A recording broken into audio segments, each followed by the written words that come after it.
Genius, Nintendo. Genius. Welcome to Gaming News Abridged, your weekly gaming news show, but faster. And we're still talking about the Nintendo Switch 2 as our main story, because that's been the top story in gaming for the past couple of weeks. Main controversy is the price and how Nintendo's kind of being greedy about everything. Luckily, they sent out some executives to quell that. And in fact, they had an executive named Doug Bowser who came out and gave a fantastic response, if you ask me.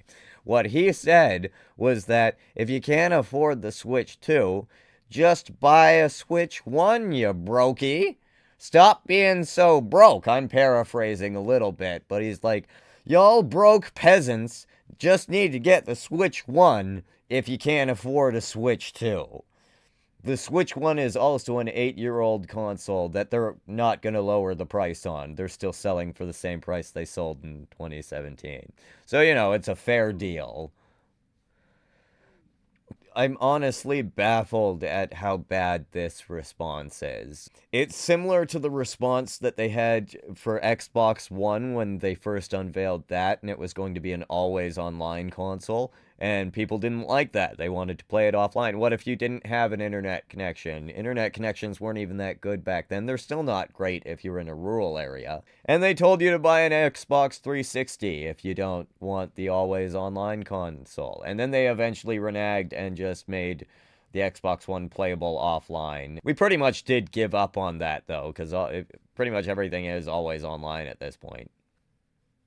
Gotta stop to scratch the co-host's ears. Sorry. Anyway. Oh, was I not done? I wasn't done. Bit of news on the Switch 2's performance, which is actually quite good. It's a lot better than people thought it was going to be. It seems to be performing, like, the power of the Switch 2 is about 8 to 10 times more than the original Switch. So it really isn't having a whole lot of trouble playing those high-end games. Some good news is that with the tariffs being paused for 90 days, it's likely that there won't be an increased cost on the Nintendo Switch 2, which is already too expensive. But it just means that they will likely be sold at $450 US rather than an increased cost because of the tariffs. So that's at least one thing that's good. In other news, and this is to be expected, is that Switch 2s are already being scalped. It's because the Switch 2 has been released for pre-order in the UK. Still not in North America, but in the UK. All of the pre-orders have sold out, and they're being scalped online at 2 to 3 times the MSRP, which the MSRP is already too high. So please don't buy them at the higher price. Like, I am just speculating here, but Nintendo really does need to lower the price. They need to listen to the fans and understand that the increased game price, the increased console price is too much. They're being too greedy here. I just don't see how the Switch 2 could be half as successful as the Switch 1 if they don't, lower the price to some extent. Now that we've seen the re-releases of The Legend of Zelda on the Switch 2, Tears of the Kingdom, and Breath of the Wild, Tears of the Kingdom is being sold at $80 for the Switch 2 version.